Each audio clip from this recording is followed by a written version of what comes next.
नमस्कार दोस्तों, थिंक है इसमें आप सभी का स्वागत है।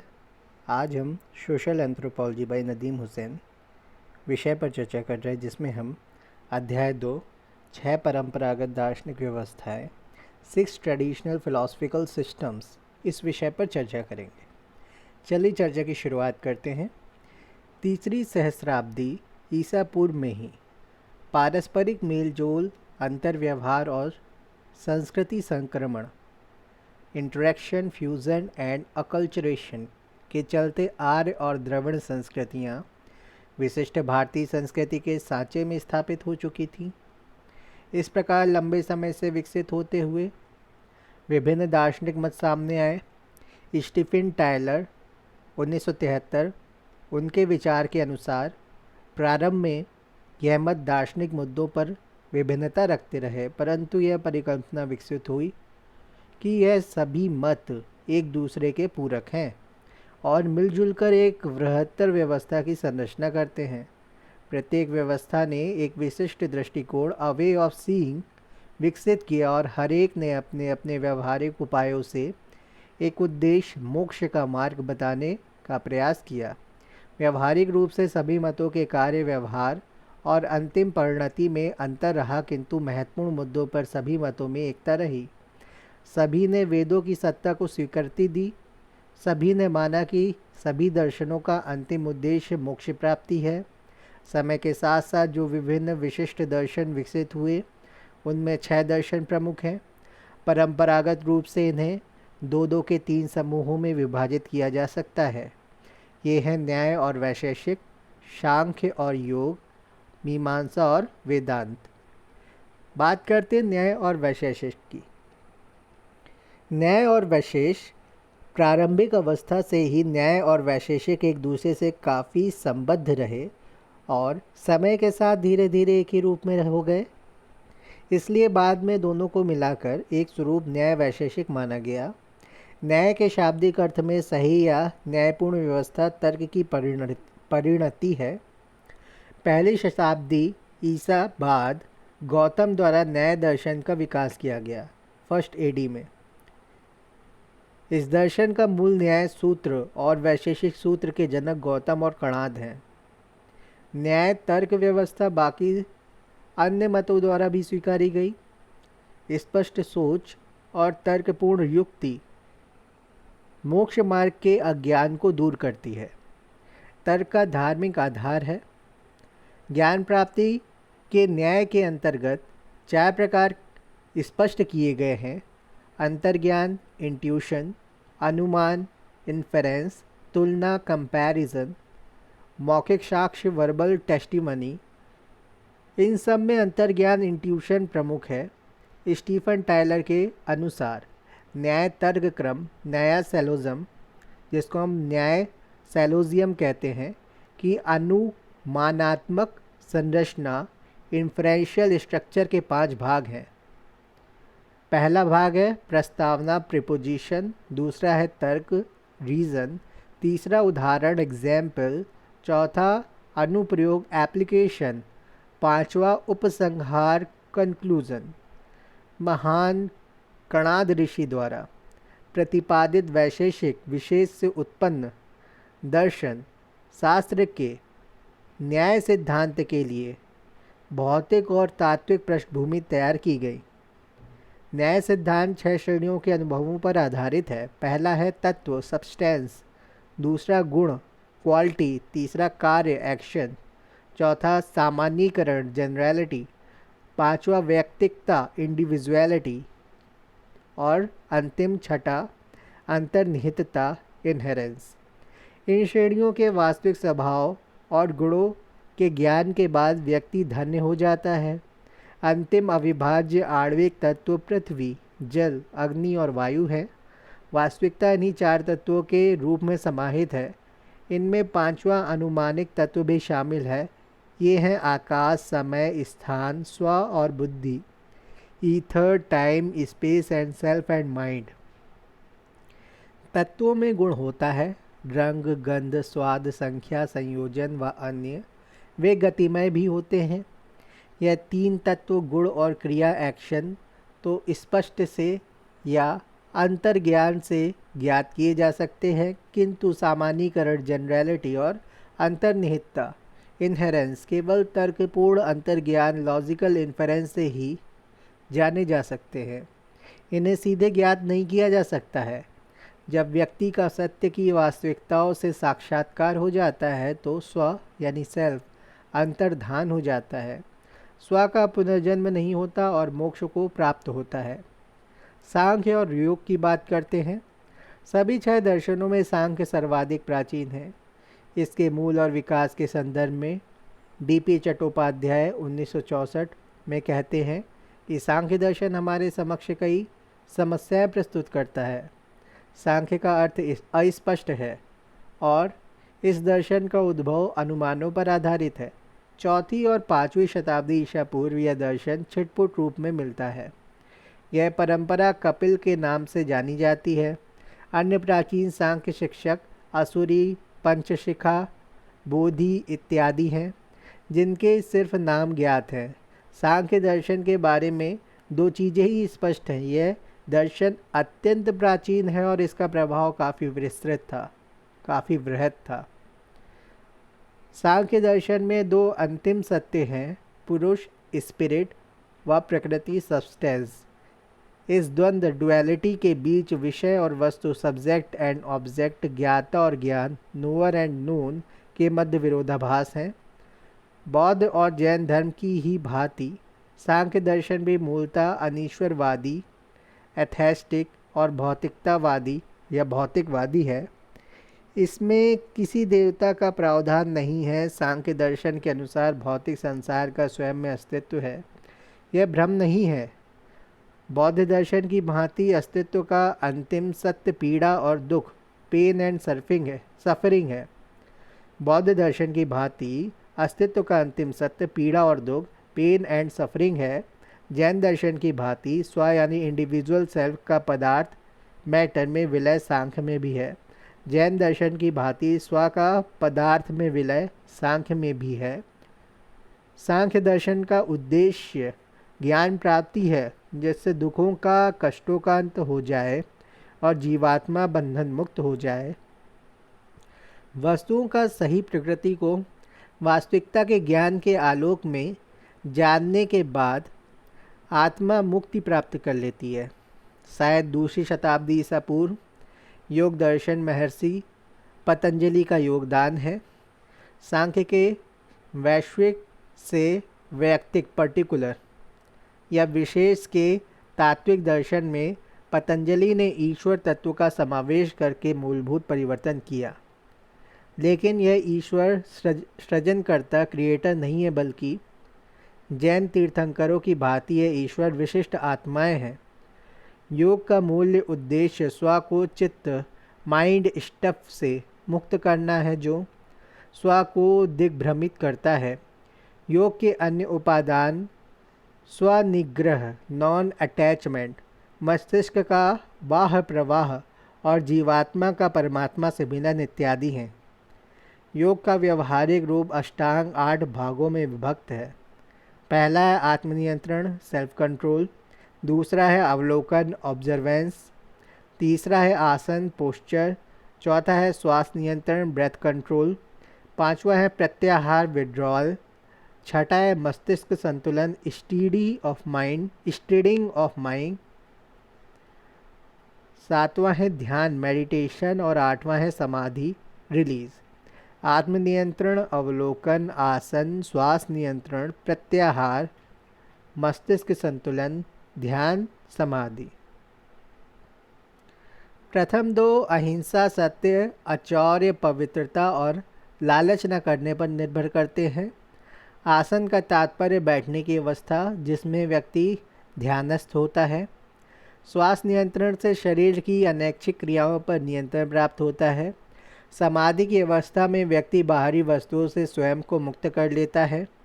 मस्तिष्क संतुलन की अवस्था वह स्थिति है जब मस्तिष्क ध्यानस्थ बिंदु को छोड़कर किसी अन्य वस्तु या अवस्था में केंद्रित नहीं होता। ध्यान योग के मध्य की अवस्थाओं को स्थिति प्रज्ञ करता है। इस अवस्था में व्यक्ति विषय और वस्तु के अलगाव से अनभिज्ञ हो जाता है। वह परमात्मा में लय मर्ज्ड हो जाता है। योग का प्रमुख रूप राजयोग है। यह अन्य सभी योग व्यवस्थाओं का आधार है। मीमांसा एवं वेदांत, मीमांसा अन्वेषण या गवेषणा या पूर्व मीमांसा वेदों में प्राप्त क्रियाकलापों का विश्लेषण है। अपनी प्रारंभिक अवस्था में मीमांसा के अंतर्गत स्वर्ग को जीवन से मुक्ति के रूप में जाना गया, न कि अंतिम अवस्था मोक्ष की बात कही गई। किंतु परवर्ती लेखकों ने प्रचलित विश्वासों के अनुरूप मीमांसा की व्याख्या की। जैमिनी ऋषि द्वारा 2500 सूक्तियों का संग्रह मीमांसा सूत्र के रूप में उपलब्ध है। यह सर्वाधिक प्राचीन है, जो संभवतः 200 ईसा पूर्व से 200 ईसा बाद के मध्य का है।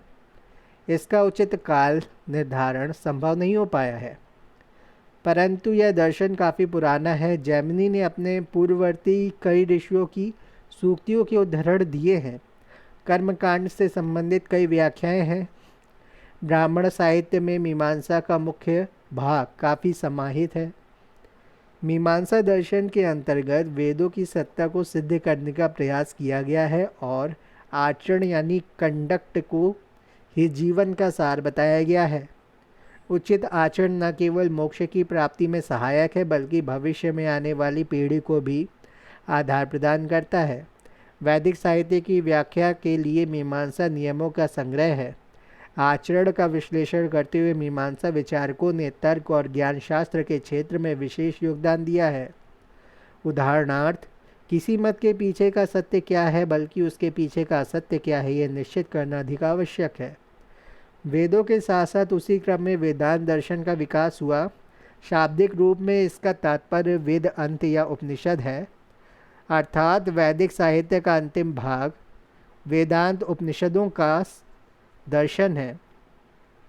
यह उपनिषदों के धार्मिक और दार्शनिक पक्षों का अध्ययन करता है। वेदांत सूत्र मूलतः बदरायण, जो ईस्वी की प्रारंभिक शताब्दी में रहे होंगे, के द्वारा रचित है, लेकिन हिंदू धर्म में शंकर 8वीं शताब्दी, रामानुज 11वीं शताब्दी और माधव 12वीं शताब्दी की व्याख्याएं अधिक महत्वपूर्ण हैं।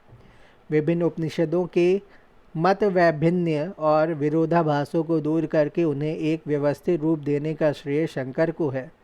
उन्होंने कहा है कि आत्मा ब्रह्म का व्यक्तिवादी स्वरूप है।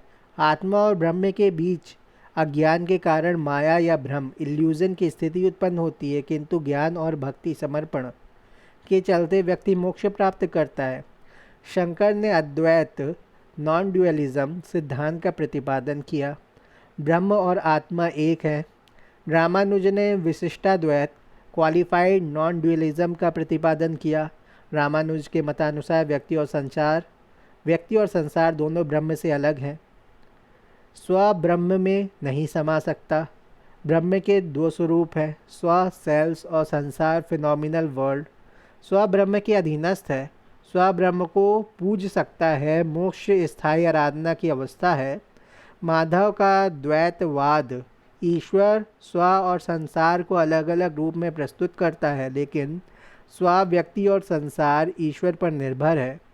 ब्रह्म जो कि विष्णु के रूप में है, व्यक्ति और संसार पर छाया हुआ है। मोक्ष विष्णु की कृपा से प्राप्त होता है और नैतिक जीवन जीने वाले ही मोक्ष को प्राप्त होते हैं। पापी जीवन मरण के चक्र से कभी भी छूटकर मोक्ष प्राप्त नहीं कर सकते। अगला अध्याय 3 है, परंपरागत भारतीय सामाजिक व्यवस्था के आधार, basis of traditional Indian social system. भारत में मुख्यतः 3 धार्मिक विश्वासों, हिंदू धर्म, इस्लाम और ईसाई धर्म को मानने वाले लोग रहते हैं। इसके अतिरिक्त यहूदी और पारसी धर्म को मानने वाले भी हैं, लेकिन वे बहुत कम संख्या में हैं। भारतीय उपमहाद्वीप में हिंदू धर्म की मुख्य धारा से निकले हुए अन्य धर्म हैं। बौद्ध, जैन और सिख भी साथ साथ अस्तित्व में रहे।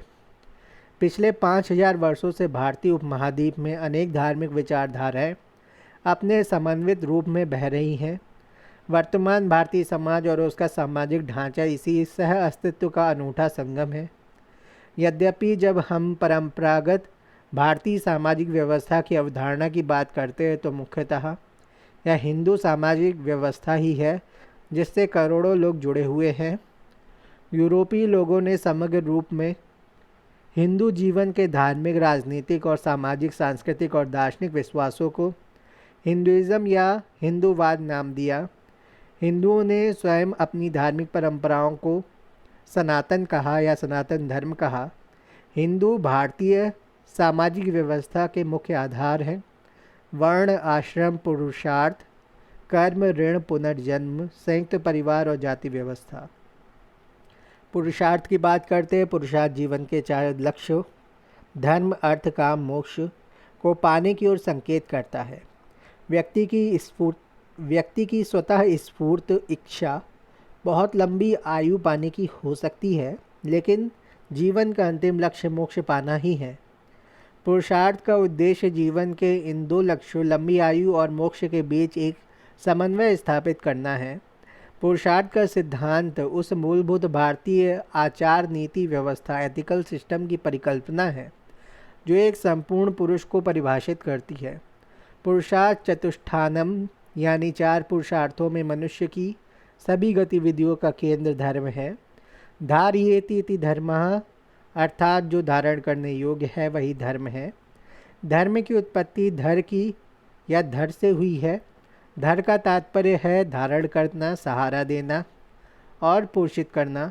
वीपी काणे ने अपनी पुस्तक हिस्ट्री ऑफ धर्मशास्त्र में धर्म को बहुत गहन रूप में परिभाषित किया है। व्यक्ति के व्यक्तित्व के रूप में अधिकार और कर्तव्य, या ऐसा कह सकते हैं व्यक्ति के रूप में अधिकार और कर्तव्य। दूसरा है आर्य समुदाय के सदस्य के रूप में उसके कर्तव्य और उनसे प्राप्त विशेषाधिकार। तीसरा है वर्ण, धर्म या जाति के रूप में उसके विशेषाधिकार और कर्तव्य। चौथा है आश्रम धर्म अर्थात जीवन की बदलती अवस्थाओं में व्यक्ति के अधिकार और कर्तव्य, ऑब्लिगेशंस जैसे छात्र, गृहस्थ, वानप्रस्थ और संन्यास। धर्म अपनी प्रकृति में केंद्रीकृत उस अभिकेंद्री बल सेंट्रीपिटल फोर्स की तरह है जो चीज़ों को केंद्र में रखती है। धर्म व्यक्ति, समाज और ब्रह्मांड का अभिकेंद्रीय बल है। धर्म वह धुरी है जो अर्थ और काम को संतुलन प्रदान करती है। भारतीय आचार्य नीति एथिक्स में यह दोनों विचार समाहित है कि धर्म स्वयं में परम उद्देश्य है तथा उस परम उद्देश्य को पाने का एक साधन भी है। धर्म का वह विचार जिसके अनुसार धर्म स्वयं में अंतिम सत्य है जर्मन विचारक कांट के उस विचार से मिलता है जिसके मतानुसार या जिसके अनुसार अच्छा विचार स्वयं अपने आप में चमकता तारा है, भले ही उससे कुछ और हासिल ना होता हो। What is good is the goodwill in self which will shine like the starry heavens even if it accomplishes nothing। यदि धर्म स्वयं में अंतिम सत्य है तो भारतीय संस्कृति 4 नहीं 3 भागों में विभक्त होगी। इसके स्थान पर धर्म यदि अंतिम सत्य को पाने का साधन है, यह विचार ज़्यादा स्वीकार्य होगा। N.A. निकम 1973 में ऐसा कहते हैं। धर्म सभी नैतिक कार्यों में निहित है। अर्थ जीवन में सत्ता और धन, यश सभी कुछ पाने की आकांक्षा की ओर संकेत करता है। अर्थ से तात्पर्य सही दिशा व उचित कार्यों से धनोपार्जन संबंधी गतिविधियों में संलग्न रहना है।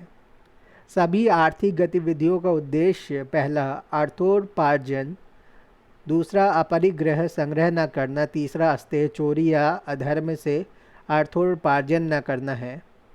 यद्यपि अर्थ जीवन के भौतिक पक्ष और सुरक्षा की ओर संकेत करता है, वहीं दूसरी ओर आवश्यकता से अधिक अर्थ को त्याग करने की विचारधारा भी अर्थ की भारतीय अवधारणा में समानांतर रूप से प्रवर्तित रही है। धार्मिक उद्देश्यों की पूर्ति के लिए व्यक्ति को जितने अर्थ की आवश्यकता है सिर्फ उतना ही अर्थ अथवा धन व्यक्ति के लिए उचित है। व्यक्ति को अधिकाधिक भोग लिप्सा, अर्थ संग्रह और भौतिक जगत में अपने लगाव को सीमित रखने का प्रयास करना चाहिए। काम व्यक्ति के जीवन की समस्त कामनाओं आकांक्षाओं का प्रतीक है जिनसे इंद्रिय सुख प्राप्त हो। यद्यपि आमतौर पर काम का अर्थ सिर्फ दैहिक भोग, स्त्री पुरुष के संबंध या सेक्स के संदर्भ में लिया जाता है, जबकि पुरुष के अंतर्गत काम को बहुत व्यापक आधार दिया गया है। काम का तात्पर्य व्यक्ति की पांचों इंद्रियों की संतुष्टि के संदर्भ में है। जो कुछ सौंदर्य युक्त है, देखने योग्य है, सुनने योग्य है, सभी काम में निहित है। व्यक्ति इंद्रियों पर नियंत्रण कर एक संतुलन बनाए रखने की अपेक्षा सिर्फ इंद्रिय भोग लिप्सा में तत्पर रहता है। इसलिए शारीरिक और मानसिक आवश्यकताओं के बीच संतुलन बनाए रखना अत्यंत आवश्यक है। काम की इच्छा को पुरुषार्थ में स्थान देकर भारतीय जीवन में कामेच्छा का सम्मान सदा किया गया है। जैसा कि राघवन का मानना है, विस्तृत संदर्भ में देखें तो कामेच्छा सभी गतिविधियों की जनक है। कुछ नया करने अर्थात सृजन को ऊर्जा काम से ही प्राप्त होती है। काम से ही रसों की निष्पत्ति होती है, जिससे चित्रकला, संगीत, कविता, वास्तु जैसी कलाओं का जन्म होता है। अतः काम न केवल व्यक्ति की आवश्यकता की पूर्ति करता है, जो कि कुल और परिवार की वृद्धि के लिए आवश्यक है, बल्कि व्यक्ति के सौंदर्य जनित विकास के लिए भी आवश्यक है। मोक्ष यानी निर्वाण का तात्पर्य है जीवन और मरण के चक्र से मुक्ति। यह स्वयं के अंतिम सत्ता में विलीन होने की स्थिति का सूचक है। मोक्ष का एक और अर्थ भी है, स्व की खोज। N.A. निकम ने ठीक ही कहा है कि उपनिषद में मोक्ष की कई उपमाएं दी गई हैं, किंतु जिस तरह नदियां अंत में सागर में जाकर विलीन हो जाती है, अर्थात जहां से आए उसी में समाहित हो जाना ही अंतिम सत्य है, मोक्ष है। मोक्ष उस सत्य की अनुभूति है जहां जानने वाला यह जानता है कि उसे ज्ञात है। ब्रह्मविद ब्रह्मैव भवति, अर्थात ब्रह्म को जानने वाला स्वयं ब्रह्म हो जाए, अर्थात ज्ञाता को ही यह ज्ञात हो कि वह वास्तव में ब्रह्म है। उस अनुभव की अनुभूति कि मैं ही ब्रह्म हूँ, अहम ब्रह्मास्मि। किंतु यह अनुभूति सिर्फ एक मानसिक अवस्था की द्योतक है, यह सांसारिक अस्तित्व का नकार नहीं है। इसे हर व्यक्ति नहीं पा सकता, सिर्फ एक सन्यासी ही इस अवस्था को प्राप्त हो सकता है। अतः यह कहा जा सकता है कि पुरुषार्थ जीवन मूल्य है। जीवन के यह वह उद्देश्य है जिन्हें क्रमवार सभी व्यक्ति और सामाजिक श्रेणियों को प्राप्त करना है। व्यक्ति का जीवन प्रायः धर्म, अर्थ और काम के चक्र में ही घूमता है। जीवन के अंतिम लक्ष्य मोक्ष को पाने के लिए व्यक्ति इन्हीं तीनों को व्यवस्थित करने में लगा रहता है। समाज में व्यक्ति के इस त्रिकोणीय कार्य व्यापार को लुई ड्यूमा 1960 ने एक सही दिशा दी। इस धर्म, अर्थ और काम की त्रयी ट्रायोलॉजी में धर्म का तात्पर्य है कर्तव्य, जो सार्वभौमिकता यूनिवर्सलाइजेशन की ओर ले जाता है। अर्थ का तात्पर्य उस लाभ से है जो आर्थिक से लेकर राजनीतिक सभी परिप्रेक्ष्यों में सही या उचित कार्य व्यापार करता है या कराता है। काम का संदर्भ जीवन के सुखों से है। मनु का कहना है कि जीवन की व्यवस्था को इस प्रकार से समायोजित किया जाए कि वह तीनों धर्म, अर्थ, काम त्रिवर्ग अथवा एक समन्वय में बने रहें। अब बात करते हैं आश्रम की। पुरुषार्थ का या पुरुषार्थ की सही व्यवस्था आश्रम के माध्यम से ही की जा सकती है। आदर्श रूप में हिंदू जीवन 4 अवस्थाओं में विभक्त है। जीवन का यह चतुष्वर्गीय विभाजन ही आश्रम व्यवस्था है। आश्रम जीवन के विभिन्न सोपानों और उससे जुड़े धर्म मूल्यों के निष्पादन की अभिव्यक्ति है। यह 4 अवस्था है: ब्रह्मचर्य आश्रम, गृहस्थ आश्रम, वानप्रस्थ आश्रम, संन्यास आश्रम। जीवन की प्रथम अवस्था ब्रह्मचर्य आश्रम की है। यह वह छात्र के रूप में गुरु के आश्रम में रहता है। जब वह छात्र के रूप में गुरु के आश्रम में रहता है, यह अवस्था अध्ययन और सीखने की अवस्था है। यहाँ गुरु की देखरेख में व्यक्ति शिक्षा और अन्य विद्याएं सीखता है, जिनसे कि जीवन के अन्य 3 आश्रमों में वह अपने कर्तव्य का भलीभांति पालन कर सके। ब्रह्मचर्य की अवस्था में ब्रह्मचारी को अर्थ और काम से दूर अनुशासित, आत्मदया, आत्मत्याग और इंद्रिय निग्रह का जीवन यापन करना होता है। उसका मुख्य ध्येय धर्म का पालन करना और शिक्षा ग्रहण करना होता है। उपनयन संस्कार जनेऊ के बाद ब्रह्मचर्य आश्रम का प्रारंभ होता है। इस अवस्था में विवाह होने तक पूर्ण ब्रह्मचर्य का पालन करना अनिवार्य है। गुरु की आज्ञा प्राप्त करके ही व्यक्ति जीवन की द्वितीय अवस्था गृहस्थ आश्रम में जाने योग्य हो पाता है। ब्रह्मचर्य आश्रम की समाप्ति के बाद व्यक्ति अपने पितृ गृह लौट आता है। विवाह के बाद गृहस्थ आश्रम का प्रारंभ होता है। वह आश्रम त्रिवर्ग धर्म अर्थ और काम को संपूर्णता देने वाला आश्रम होने के कारण बहुत महत्वपूर्ण है। एक गृहस्थ के कर्तव्य के रूप में व्यक्ति को संतानोत्पत्ति, धन प्राप्ति, परिवार का भरण पोषण, यज्ञ, बलिदान, शिक्षा और अन्य सामाजिक क्रियाकलापों में सक्रिय रूप से भाग लेना होता है। यहाँ व्यक्ति अपनी आवश्यकताओं और इच्छाओं की पूर्ति के साथ साथ अपने आसपास के लोगों की भी आवश्यकताओं की पूर्ति करता है। इसके अतिरिक्त परिवार के सभी ऋणों को चुकता करने की जिम्मेदारी भी गृहस्थ पर ही है। ऐसा विश्वास किया जाता है कि प्रत्येक हिंदू कुछ ऋणों जैसे कि पितृ ऋण, ऋषि ऋण और देव ऋण के साथ ही जन्म लेता है और इन ऋणों को वेदों के उच्चारण, यज्ञ व अन्य धार्मिक क्रियाकलापों के माध्यम से पूर्ण करता है। तीसरी अवस्था वानप्रस्थ आश्रम को अंतिम आश्रम संन्यास की तैयारी की अवस्था कह सकते हैं। इस आश्रम में व्यक्ति गृहस्थ के रूप में अपने कर्तव्यों का निर्वहन करने के बाद जंगलों की ओर प्रस्थान कर जाता है। वहाँ धार्मिक यज्ञ, पूजा और अनुष्ठानों में समय व्यतीत करता है। यहाँ वह जीवन की न्यूनतम आवश्यकताओं पर आधारित रह जाता है। पत्नी भी पति के साथ वानप्रस्थ की ओर जा सकती है, किंतु वहाँ स्त्री पुरुष संबंध का पूर्णतः निषेध है।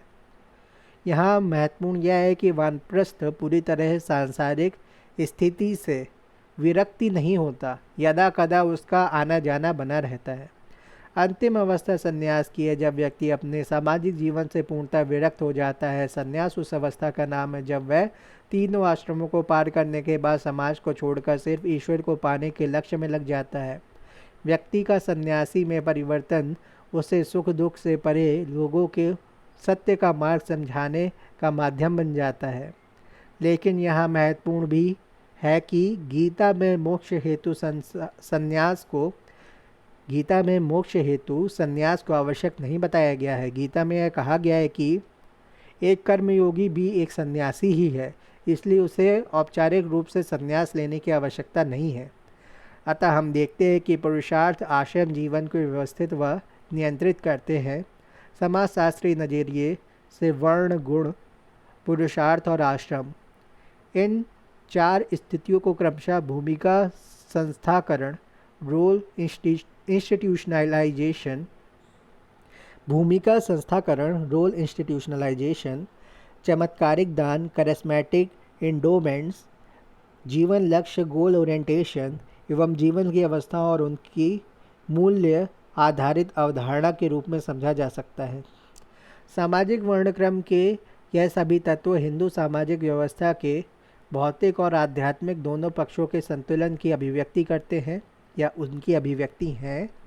इन तत्वों को इस क्रम में व्यवस्थित किया गया है कि व्यक्ति भौतिकता से आध्यात्मिकता की ओर जाने का मार्ग प्रशस्त करता है। यहाँ यह भी उल्लेखनीय है कि वर्णाश्रम व्यवस्था हिंदू सामाजिक जीवन में पूरी तरह लागू नहीं हो पाई है, कभी भी पूरी तरह लागू नहीं हो पाई। इसमें से अधिकांश मूल आदर्शवादी प्रेरक प्रक्रियाएं ही थीं। इन सभी मूल्यों में भरपूर लचीलापन भी था, जो देश काल परिस्थिति और व्यक्तिगत गुणों और क्षमताओं के अनुसार परिवर्तनशील था। निष्कर्षतः हम कह सकते हैं कि हिंदू धर्म या धार्मिक परंपरा से अधिक एक जीवन पद्धति है। चलिए अब चर्चा करते हैं ऋण की। हिंदू सामाजिक व्यवस्था में ऋण का सिद्धांत भी काफ़ी महत्वपूर्ण है। एक स्वस्थ सामाजिक व्यवस्था में समाजीकरण, सोशलाइजेशन इस प्रकार होना चाहिए जिसमें व्यक्ति सिर्फ अपने प्रति जिम्मेदारियों को न निभाए, बल्कि उसका यह भी कर्तव्य हो कि जिसमें परिवार, नातेदार, रिश्तेदार और समाज के प्रति भी वह अपनी जिम्मेदारियों को निभाए। यह सभी कर्तव्य ऋण के अंतर्गत आते हैं। सबसे पहला ऋण है देव ऋण। यह ऋण देवी देवताओं का ऋण है। यह ऋण वेदोच्चारण के माध्यम से, यज्ञ, बलिदान और अन्य माध्यमों से भक्ति प्रदर्शन या प्रदर्शित करके अदा किया जा सकता है। दूसरा है ऋषि ऋण। ऋषि मुनियों और गुरु का ऋण व्यक्ति पर सदा ही होता है, जो उसे शिक्षा और ज्ञान देकर उसके मस्तिष्क और आत्मा के अंधकार को दूर करता है। तीसरा है पितृ ऋण। व्यक्ति का अस्तित्व उसके माता पिता के कारण ही है। व्यक्ति संतानोत्पत्ति करके और उन्हें समाज के लिए उपयोगी नागरिक बनाकर पितृ ऋण से उऋण हो सकता है। चौथा है अतिथि ऋण। कोई भी व्यक्ति नितांत अकेला नहीं रह सकता है। समाज के विभिन्न वर्गों के व्यक्तियों के बीच लगातार संवाद होता रहता है, इसलिए हिंदू सामाजिक व्यवस्था में अतिथि को देवतुल्य माना गया है। अतिथि देवो भव। अतिथि ऋण अतिथियों के आदर सम्मान स्वागत सत्कार से चुकाया जा सकता है। बात करते हैं कर्म की। कर्म हिंदू सामाजिक व्यवस्था का मुख्य सिद्धांत है। कर्म से तात्पर्य व्यक्ति की कार्य क्षमता से है। कर्म अच्छे या बुरे दोनों हो सकते हैं। धर्म, अर्थ, काम और मोक्ष कर्म और संसार से जुड़े हैं। यहाँ संसार शब्द का तात्पर्य उस स्थान से है जहाँ व्यक्ति के जन्म मरण का चक्र तब तक चलता है जब तक उसे मोक्ष प्राप्ति न हो जाए। कर्म ही कार्य है और कार्य का परिणाम है। कर्म उस सामाजिक मूल्य पर आधारित है जहाँ व्यक्ति को किए गए कार्यों के लिए जिम्मेदार ठहराया जा सकता है। व्यक्ति द्वारा किए गए अच्छे बुरे कार्यों की नैतिक जिम्मेदारी ही कर्म का सिद्धांत है। व्यक्ति के प्रत्येक कार्य के कुछ परिणाम भी होते हैं। निश्चय ही अच्छे कार्य के अच्छे और बुरे कार्य के लिए बुरे परिणाम होते हैं। इसलिए व्यक्ति को कर्म करते समय सावधान रहना चाहिए। ऐसा माना जाता है कि व्यक्ति की वर्तमान स्थिति सिर्फ उसके वर्तमान क्रियाकलापों का परिणाम नहीं है, बल्कि उसके पूर्व कर्मों का भी फल है। यह पुनर्जन्म से भी संबद्ध है। इतिहास में कर्म की व्याख्या विभिन्न तरीकों से की गई है। कर्म का सिद्धांत सर्वप्रथम उपनिषद में वर्णित किया गया है। बीते कुछ वर्षों में विचारकों ने कर्म के सिद्धांत को अलग अलग तरीके से व्याख्यायित करने का प्रयास किया है। N.A. निकम ने एक स्पष्ट व्याख्या में अर्थ क्रियाकरित्व का सिद्धांत बताया, जिसका तात्पर्य अच्छे कार्यों का अच्छा परिणाम और बुरे कार्यों का बुरा परिणाम तुरंत ही प्राप्त होता है। जहाँ एक और प्राकृतिक विज्ञान का मानना है कि व्यक्ति प्रकृति के विकासवाद की देन है, वहीं कर्म सिद्धांत के अनुसार व्यक्ति को स्वयं अपने विकास की प्रक्रिया के लिए सतर्क होकर प्रयत्नशील होना चाहिए। कर्म सिद्धांत के अनुसार व्यक्ति को स्वयं अपने विकास की प्रक्रिया के लिए सतर्क होकर के प्रयत्नशील होना चाहिए। यह विकास नैतिक और आध्यात्मिक स्तर पर शारीरिक और जैविक विकास से कहीं ज़्यादा आवश्यक है। बीता हुआ कल कुछ भी हो सकता है, किंतु भविष्य सदा नवीन होगा। यदि हम वर्तमान की चिंता करके उसे अच्छा बना सकते हैं तो भविष्य की चिंता करने की आवश्यकता नहीं है। यदि वर्तमान अच्छा है तो भविष्य स्वयं ही शुभ होगा।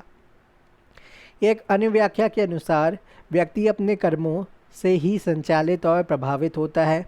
व्यक्ति का जीवन आवागमन चक्र का एक हिस्सा मात्र है, जहां उसका अस्तित्व परिवर्तन होता रहता है। परिवर्तन के इस चक्र को आवागमन पुनर्चक्रण या आवागमन पुनर्जन्म चक्र कहते हैं।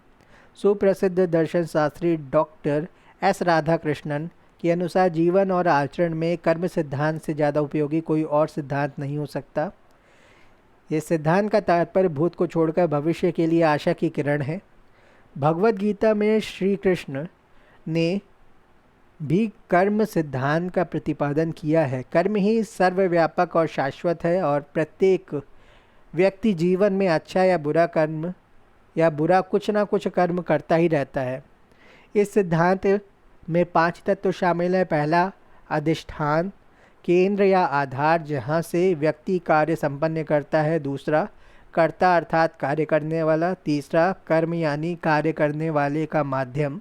चौथा, चेष्टा या प्रयास। पांचवा, दैव या भाग्य। अंतिम तत्व अर्थात दैव या भाग्य वह शक्ति है जो मनुष्य की परिधि से परे है।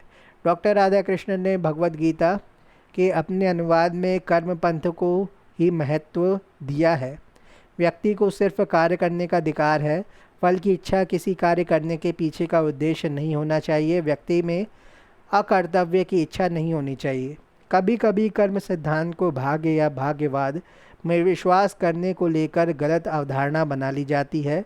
जो लोग कर्म की भाग्यवादी अवधारणा को लेकर जीते हैं उनकी नैतिक प्रगति में बाधा आती है और यह असामाजिक है। उन्होंने आगे यह भी कहा है कि व्यक्ति की वर्तमान दुर्दशा पर सामाजिक शक्तियों का क्या प्रभाव होता है, कर्म सिद्धांत में यह व्याख्यायित नहीं है। इस विचार के कारण दूसरे की परेशानियों का कारण स्पष्ट नहीं होता। कष्ट चाहे स्वयं के हों या दूसरों के, सभी के पूर्व जन्मों के फल के रूप में व्याख्या की गई है।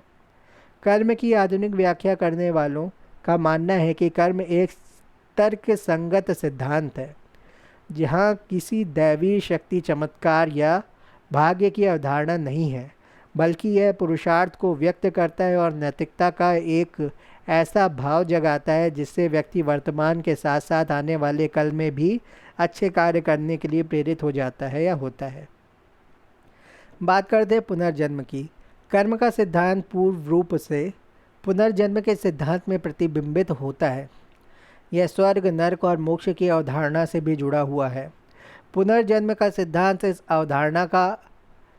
अवधारणा पर आधारित है कि आत्मा अमर है, आत्मा ब्रह्म का ही एक स्वरूप है। सिर्फ भौतिक शरीर ही मृत्यु के बाद नष्ट होता है। आत्मा दूसरे जीवन के रूप में पुनर्जीवित होती है। मोक्ष की अवधारणा में आत्मा परमात्मा में विलीन हो जाती है। पुनर्जन्म का प्रारंभिक उल्लेख शतपथ ब्राह्मण में मिलता है, जिसमें बार बार मृत्यु और पुनर्जन्म को एक श्राप के रूप में ग्रहण किया गया है। जो जीवन में यज्ञ, धर्म और आदि पुण्य कर्म नहीं करते उन्हें ही जन्म मरण के चक्र में बार बार फंसना पड़ता है। कर्म के सिद्धांत के साथ साथ पुनर्जन्म की अवधारणा उत्तर वैदिक परिकल्पना है।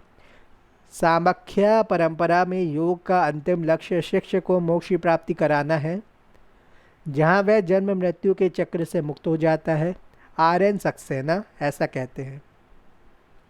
सामख्य परंपरा में योग का अंतिम लक्ष्य शिष्य को मोक्ष की प्राप्ति कराना है, जहाँ वह जन्म और मृत्यु के चक्र से मुक्त हो जाता है। ऐसा कौन कहते हैं? आर.एन. सक्सेना।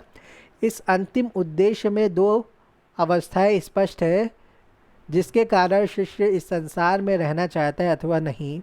प्रथम अवस्था में शिष्य सविकल्प समाधि से युक्त रहता है। यह अवर्णनीय आनंद की द्वैत अवस्था है, जहाँ वस्तु और विषय, ऑब्जेक्ट सब्जेक्ट दोनों का अस्तित्व है। दूसरी अवस्था में निर्विकल्प समाधि के दौरान वह जीवन से मुक्त हो जाता है, जहाँ आत्मा परम मुक्ति को प्राप्त होती है। अतः यह स्पष्ट है कि मोक्ष पुरुष के सांसारिक अस्तित्व का नकार नहीं है, यह मानसिक अवस्था है। व्यक्ति का इस अवस्था तक पहुंचना अत्यंत महत्वपूर्ण है। हर व्यक्ति मोक्ष की स्थिति को नहीं प्राप्त कर सकता, केवल सन्यासी ही इस मोक्ष की अवस्था को प्राप्त होता है। प्रचलित अवधारणा में कर्म के अनुसार पुनर्जन्म की प्राप्ति फल के रूप में होती है। जो धर्म के अनुसार जीवन यापन और कर्म करते उन्हें बेहतर और संपन्न जीवन की प्राप्ति होती है। पुनर्जन्म की अवधारणा ने व्यक्ति के आचरण को प्रभावित किया। अच्छे कर्मफल की अपेक्षा में व्यक्ति स्वयं और परिवार और समाज के साथ अच्छा और उचित व्यवहार करता है। बात करते हैं संयुक्त परिवार की। 3 या अधिक पीढ़ियां जिसमें रक्त संबंध हो संयुक्त परिवार की अवधारणा में शामिल है। यह संरचना आज के कॉरपोरेट समूह से थोड़ा भिन्न थी। एक संयुक्त परिवार में लंबवत वर्टिकल के अतिरिक्त क्षैतिज हॉरिजॉन्टल फैलाव भी था। संयुक्त परिवार का महत्वपूर्ण लक्षण था अविभाजित होना और संपत्ति का सामूहिक उपभोग। संपत्ति परिवार की होती थी, संपत्ति को बनाए रखने का सामूहिक दायित्व परिवार का होता था। संपत्ति के लाभों का सामूहिक उपभोग परिवार करता था। इसके लिए एक व्यवस्थित प्रबंधन और एक जिम्मेदार व्यक्ति की भी आवश्यकता थी। आमतौर पर प्रबंधन की शीर्ष भूमिका परिवार का सबसे बड़ा पुरुष निभाता था। यह उसकी जिम्मेदारी थी। परिवार का कोई भी व्यक्ति संपत्ति के उपभोग व लाभों से वंचित न रहे और संपत्ति की व्यवस्था उसका अधिकार था। संयुक्त परिवार के कर्ता या प्रबंधक के रूप में उसके अधिकार थे। उसे परिवार के सदस्यों से विश्वास और सम्मान भी प्राप्त था। हिंदू दर्शन के अंतर्गत संयुक्त परिवार परंपरा ने व्यक्तिगत हितों के स्थान पर सामूहिक पारिवारिक हितों को प्रामुख्यता देने की परंपरा डाली। संयुक्त परिवार में अक्सर दूर के रक्त संबंधी भी शामिल थे। परिवार में प्रतिभा और कार्यक्षमता एक सी नहीं होती, इसलिए कभी कभी ज़्यादा काम और अधिक उत्पादकता और अधिक कमाई वाले सदस्यों के बीच मनमुटाव भी होते थे। यहाँ परिवार के मुखिया की जिम्मेदारी सामने आती थी। परिवार का मुखिया कार्य का बंटवारा व्यक्ति की क्षमता और प्रतिभा के आधार पर करता था, साथ ही हर सदस्य की आवश्यकता अनुसार उसे लाभ भी देने की व्यवस्था वही करता था। संयुक्त परिवार एक प्रकार की सामाजिक सुरक्षा थी, जिसमें बीमार, कम क्षमतावान या किसी कारण से अक्षम विकलांग व्यक्ति भी सुरक्षित थे। अक्षम व विकलांगों के पत्नी और बच्चों को संयुक्त परिवार में कम समस्याओं का सामना करना पड़ता था। परिवार में एक सामूहिक रसोई व सभी के लिए एक ही प्रकार के नियम लागू होते थे। भारतीय कृषि अर्थव्यवस्था में ऐसी संयुक्त परिवार व्यवस्था कारगर थी। यहाँ परिवार में पुरुषों का महत्व था, किंतु महिलाओं को कोई खास हैसियत व स्वतंत्रता प्राप्त नहीं थी। ब्रिटिश राज्य के भारत में आने के बाद इस व्यवस्था में काफ़ी परिवर्तन आए, जिन्होंने संयुक्त परिवार संस्था पर दूरगामी प्रभाव छोड़ा। पश्चिमी शिक्षा व्यवस्था के चलते सामूहिकता की जगह व्यक्तिवाद ने ले ली। एक ऐसा मूल्य तंत्र स्थापित हुआ जिसमें व्यक्ति अहम था। उसका सारा व्यवहार, कार्य, व्यापार स्वकेंद्रित था। ब्रिटिश शिक्षा ने महिलाओं को भी शिक्षित करने या शिक्षा देने के लिए रास्ते खोले और संपत्ति में उनके अधिकार की भी बात उठाई गई। ये सारी स्थितियां परंपरागत संयुक्त परिवार ढांचे की व्यवस्था पर कुठाराघात कर रही थीं। अंग्रेज़ों ने धीरे धीरे उद्योगों की स्थापना भी प्रारंभ की, जिससे उनके आर्थिक हित सुरक्षित रह सकें। उद्योगों के आसपास कई शहरी केंद्र बनने लगे, जिससे धीरे धीरे ग्रामीण क्षेत्रों से पलायन इन शहरी क्षेत्रों में होने लगा। अतः औद्योगिकीकरण और शहरीकरण ने संयुक्त परिवार के ढांचे को छिन्न भिन्न कर दिया, और यद्यपि यह पूरी तरह नष्ट नहीं हो पाया। चलिए अब चर्चा करते हैं कास्ट सिस्टम की। अंग्रेज़ों में कास्ट पुर्तगाली भाषा के शब्द कास्ट से लिया गया है। इसका तात्पर्य नस्ल, वंशानुक्रम, लीनिएज या शुद्ध वंश, प्योर स्टॉक था, जो कि लैटिन भाषा के शब्द कास्टस से लिया गया था, जिसका मतलब है शुद्ध और पवित्र। कास्ट या जाति का मूल्य विचार भारतीय समाज के सामाजिक स्तरीकरण, स्ट्रेटिफिकेशन की ओर संकेत करता है। यह संभवतः द्वितीय या प्रथम ईसा पूर्व में आया और 5वीं सदी तक काफ़ी स्थापित हो गया। संक्षेप में जाति को एक श्रेणीबद्ध, बंद और अंतर्विवाही समूह स्तर के रूप में परिभाषित कर सकते हैं, जिसमें जाति की सदस्यता पूर्व निर्धारित होती थी या होती है, संपर्क सीमित हैं और सैद्धांतिक रूप से गतिशीलता नहीं है।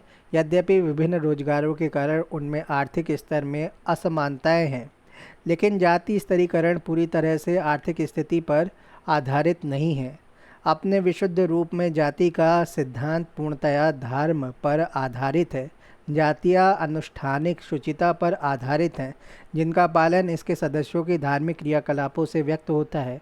डिक्शनरी ऑफ द सोशियोलॉजी में डेविड जेरी और जूलिया जेरी कहते हैं, जाति को 2 मंडलों के द्वारा समझा जा सकता है। पहला है 2 मॉडलों के द्वारा समझा जा सकता है। पहला मॉडल है वर्ण मॉडल, दूसरा है जाति मॉडल। वर्ण मॉडल को बात करते हैं तो वर्ण मॉडल में जाति कास्ट का अभ्युदय किसी निश्चित समय से नहीं तय किया जा सकता। जाति व्यवस्था के उदय से संबंधित विभिन्न सिद्धांत हैं। दैवीय उत्पत्ति का सिद्धांत जाति उत्पत्ति को दैवीय मानता है। इसमें संस्कार विधियां भी शामिल हैं।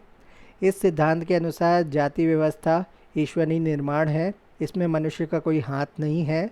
ऋग्वेद के पुरुष सूक्त में 4 वर्णों की उत्पत्ति इस प्रकार बताई गई है। पुरुष ब्रह्म ने अपना ध्वंस किया, जिससे एक सुव्यवस्थित सामाजिक ढांचा अस्तित्व में आ सके।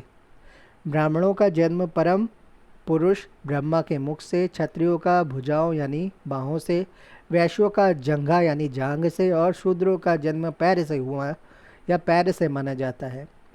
वर्ण का प्रजातीय रेशियल सिद्धांत पूर्णतः नस्ल पर आधारित है। वर्ण का मुख्य तात्पर्य त्वचा के रंग से है, जो कि प्रजाति वर्गीकरण का एक प्रमुख आधार है। इस वर्गीकरण के अनुसार लोगों का पृथक्करण सामाजिक जुड़ावों के आधार पर होता है। एच रिस्ले जैसे कुछ विद्वान इस विचारधारा से असहमत या सहमत भी हैं। एच रिस्ले जैसे कुछ विद्वान इस विचारधारा से सहमत भी हैं, लेकिन किसी ठोस वैज्ञानिक या जीवाश्मिक आधार के बिना इस सिद्धांत से कुछ क्षेत्रों की व्याख्या नहीं की जा सकती। अतः यह सिद्धांत बहुत स्वीकार्य नहीं है। वर्ण की उत्पत्ति का गुण सिद्धांत समाजशास्त्रीय दृष्टि से कुछ हद तक स्वीकार्य है। यह इस विश्वास पर आधारित है कि व्यक्ति के 3 मूलभूत गुण हैं। यह है सतोगुण, रजोगुण और तमोगुण। सतोगुण शुद्धता, ज्ञान के प्रति समर्पण और सांसारिक वस्तुओं के मोहभंग का प्रतीक है। रजोगुण सत्य के प्रति अटूट समर्पण, कर्तव्य निष्ठा, न्याय और समाज के व्यापक हित में आत्म बलिदान का प्रतीक है। तमोगुण व्यक्ति के सांसारिक वस्तुओं के मोहपाश, सिर्फ शारीरिक आवश्यकताओं की पूर्ति और पशुवत प्रवृत्तियों की ओर संकेत करता है। यह माना जाता है कि प्रत्येक व्यक्ति में यह तीनों गुण विद्यमान होते हैं, लेकिन तीनों में से कोई एक प्रमुखता से होता है और वही व्यक्ति के व्यक्तित्व को आकार देता है। सात्विक गुणों की प्रमुखता व्यक्ति को ब्राह्मण का दर्जा देती है। रजोगुण क्षत्रिय और तमोगुण वैश्य का प्रतीक होता है। वह जिसमें सिर्फ तमोगुण या तामसिक प्रवृत्ति है वह शूद्र है, उसमें अन्य कोई वृत्ति उपस्थित नहीं होती। एक ब्राह्मण का कर्तव्य है ज्ञान की प्राप्ति और उस ज्ञान का उपदेश देना। क्षत्रिय का कार्य प्रशासन और भूमि की रक्षा करना, वैश्य का कार्य खेती करना, व्यापार और वाणिज्य देखना और शूद्र का इन तीनों वर्णों की सेवा करना है। श्रेणी क्रम में ब्राह्मण का स्थान सर्वोपरि था। उसके बाद क्षत्रिय, वैश्य और शूद्र अंतिम श्रेणी पर माने गए। वर्ण व्यवस्था बंद नहीं थी। वर्ण व्यवस्था में परिवर्तन और गतिशीलता संभव थी। शूद्र ज्ञान प्राप्त करके ब्राह्मणत्व प्राप्त कर सकता था। वैदिक समय में शूद्र अछूत भी नहीं थे। वे विभिन्न व्यवसायों में लगे कामगीर थे या कारीगर थे। वे क्या थे? विभिन्न व्यवसायों में लगे हुए कामगार थे या कारीगर थे। मनु ने अपने समय की सामाजिक स्थितियों की तत्कालीन अवस्था और समाज कैसा होना चाहिए इसका विस्तृत विवरण दिया है। यह जीवन के इहलौकिक, सेकुलर और धार्मिक, रिलीजियस, पौरोहित्य दोनों पक्षों से संबंधित है। मनु ने विस्तार से वर्ण धर्म, आश्रम धर्म, राजधर्म, ग्रह धर्म सभी का वर्णन किया है। ब्राह्मणों ने सामाजिक रूप से महत्वपूर्ण कई धर्मशास्त्रों की रचना की है। वर्ण व्यवस्था के अनुसार विवाह को परिभाषित किया गया है। विवाह अनुलोम होना जाति व्यवस्था की प्राकृतिक श्रेणी है। अनुलोम विवाह में एक ब्राह्मण पुरुष न केवल ब्राह्मण बल्कि क्षत्रिय, वैश्य और शूद्र महिला से भी विवाह कर सकता था। क्षत्रिय के अतिरिक्त वैश्य शूद्र से, वैश्य या शूद्र से विवाह कर सकता था। यद्यपि अनुलोम विवाह को बहुत प्राथमिकता और सामाजिक स्वीकृति नहीं दी गई, किंतु फिर भी यह मान्य था और इस विवाह से बच्चे उत्पन्न वैध होते थे। जो बच्चे पैदा होते थे इस विवाह से वो वैध थे।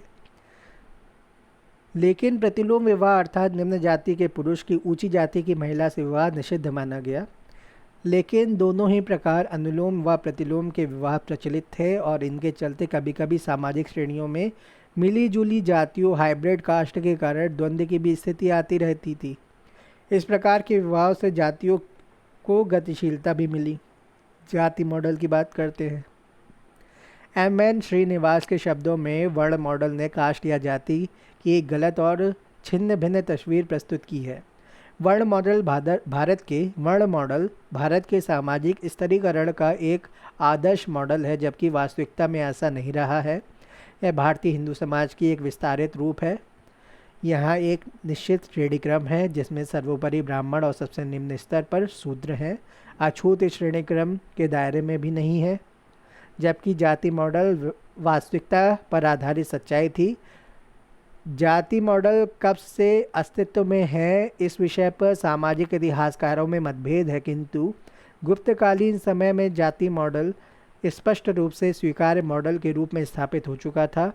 जाति के उदय के बाद सामाजिक व्यवस्था बंद व्यवस्था हो गई। समाज में जाति के विशेष नियमों के साथ जातियाँ निश्चित भागों में बटे हुए समाज का प्रतिनिधित्व करती हैं। हिंदू जाति का रूप विज्ञान 3 मुख्य विशेषताओं में लक्षित होता है।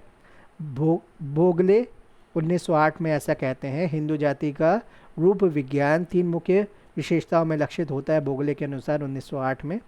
ये विशेषताएं मुख्य रूप से शुद्धता की धार्मिक अवधारणा से जुड़ी हैं। सामाजिक विज्ञान इंसाइक्लोपीडिया में जेपी पैरी ने इस स्थिति को इस प्रकार सारांशित किया है। पहला, सैद्धांतिक रूप से जातियों का श्रेणीकरण है। ये जातियाँ मुख्यतः शुद्धता पर आधारित हैं। इस आधार पर ब्राह्मण सर्वश्रेष्ठ है। जिन जातियों के हाथ में राजनीतिक और आर्थिक शक्तियाँ केंद्रित है, ब्राह्मण उन जातियों से ऊपर हैं। दूसरा है शुद्ध, अपनी शुद्धता तभी व्यवस्थित रख सकता है जबकि उसमें प्रदूषण अशुद्धता न हो। इसके लिए ज़्यादातर वे अपने आप को प्राकृतिक वातावरण में ही व्यस्त रखते हैं। जातियों में श्रम विभाजन डिवीज़न ऑफ लेबर था, जिसके चलते आपस में उनकी एक दूसरे पर निर्भरता बनी हुई थी। तीसरा, प्रदूषण को संक्रामक माना गया, इसलिए उच्च जाति अपनी श्रेष्ठता बनाए रखने के लिए अपना संपर्क अपने से नीचे जातियों से नहीं रखती थी। जाति विभेद को बनाए रखने के लिए विभिन्न तरीके इस्तेमाल किए जाते रहे। अंतर्विवाह के माध्यम से खान पान सीमित रखने से, वैवाहिक संबंध अपने से नीचे जातियों में ना करने से यह प्रयास किया गया। जिन लोगों ने जाति की शुद्धता के नियम को तोड़ने का प्रयास किया, उन्हें जाति से बहिष्कृत कर दिया गया। छुआछूत की भी प्रथा प्रचलित थी। अशुद्ध लोग बाकी लोगों को नहीं छू सकते थे। अतः उपरोक्त आधार पर जाति व्यवस्था की यह विशेषताएं सामने आई। पहला है आंतरिक प्रकृति। जाति की सदस्यता जन्मजात थी। जिस जाति में व्यक्ति का जन्म हुआ, उसी जाति में उसकी मृत्यु होती थी। उसकी सामाजिक हैसियत या परिस्थिति उसकी जाति से तय होती थी। अंतर्विवाह नियम का पालन जाति में बड़ी कड़ाई से होता था। सिर्फ अपनी जाति या समूह में ही विवाह की अनुमति थी। परंपरागत रूप से अंतर्जातीय विवाह निषिद्ध था। आज भी अंतःजातीय विवाह को ही अधिक मान्य माना गया है। तीसरा है श्रेणीकरण। निश्चित श्रेणीकरण के चलते एक श्रेणीबद्ध सामाजिक संरचना सामने आई। किसी गांव या गांव के समूह में या क्षेत्र में एक निश्चित श्रेणीकरण हायरार्की होता है, जिसमें हर जाति की पूर्व निश्चित स्थिति होती है। वर्ण श्रेणीकरण के विपरीत जाति श्रेणीकरण स्थानीय और क्षेत्रीय है। वर्ण श्रेणीकरण पूरे भारत में एक समान था, जबकि जाति श्रेणीकरण में स्थानीय आधार पर विभिन्नता हो सकती है। खाना और पीना विस्तृत रूप से नियमबद्ध था। साथ खाने और परस्पर सामाजिक व्यवहार के कड़े नियम थे। खान पान कच्चा खाना और पका खाना इन दोनों में बटा हुआ था। कौन किस खाने में शामिल होगा यह पूर्व निर्धारित था। रोजगार नियम। जन्म से ही प्रत्येक व्यक्ति का व्यवसाय निर्धारित हो जाता था। हर जाति को अपने रोजगार को धर्म के अनुसार पूर्व निर्धारित मानकर करना होता था। छठा है विशेषाधिकार और अयोग्यताएं। ब्राह्मण और अन्य उच्च जातियों को धार्मिक और सेकुलर मामलों में अनेक विशेषाधिकार प्राप्त थे, जबकि अछूतों को कई प्रकार के सामाजिक भेदभावों को झेलना पड़ता था। जाति पंचायत। जाति प्रथा का एक अन्य कड़ा नियम था। जाति पंचायत की आज्ञाओं का पालन करना। सभी प्रकार के प्रतिबंधों का निर्धारण इन जाति पंचायतों के माध्यम से होता था। अपने सामाजिक और राजनीतिक अधिकारों का प्रयोग करके जाति के किसी भी सदस्य को यह जाति निकाला या जाति बाहर कर सकती है। जाति प्रथा के गुण दोष। समाज विज्ञानियों ने जाति प्रथा के गुण व दोषों दोनों की ही चर्चा की है। इसके निम्नलिखित प्रमुख बिंदु इस प्रकार हैं। गुण हैं सामाजिक और मनोवैज्ञानिक सुरक्षा, रोजगार की सुरक्षा और उसमें पूर्ण सक्षमता, जीवन साथी का चुनाव, नियंत्रित व्यवहार, श्रम विभाजन का नियम। दोष क्या है? चूँकि रोजगारों में आमतौर पर परिवर्तन नहीं होता, इसलिए यह आर्थिक विकास को बाधित करती हैं। निम्न जातियों का शोषण व उत्पीड़न, जाति प्रथा के कड़े शोषण और दमनकारी नियमों के चलते ही धर्म परिवर्तन होता रहा। अस्पृश्यता राष्ट्रीय एकता के लिए खतरनाक, लोकतंत्र की मूल भावना समानता पर कुठाराघात, और अंतिम है समाज के विभिन्न वर्गों के बीच जाति प्रथा के कारण सामाजिक गतिशीलता सीमित होना।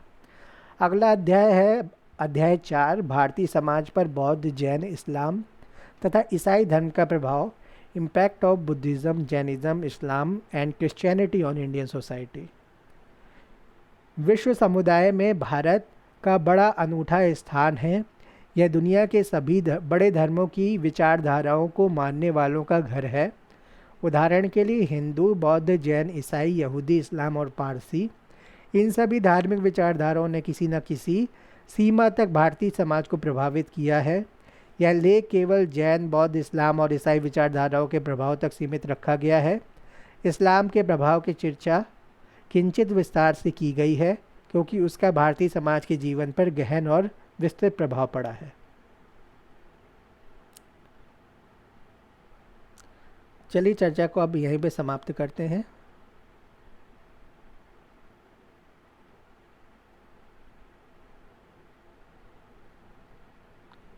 धन्यवाद।